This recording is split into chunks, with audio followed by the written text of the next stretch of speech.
نزلا خالدين فيها لا يبغون عنها حولا قل لو كان البحر مدادا لكلمات ربي لنفد البحر قبل أن تنفد كلمات ربي ولو جئنا بمثله مددا قل إنما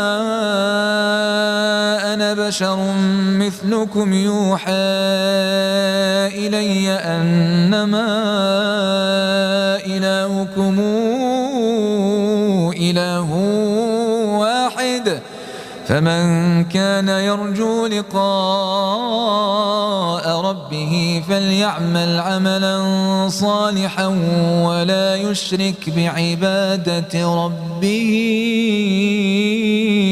أحدا.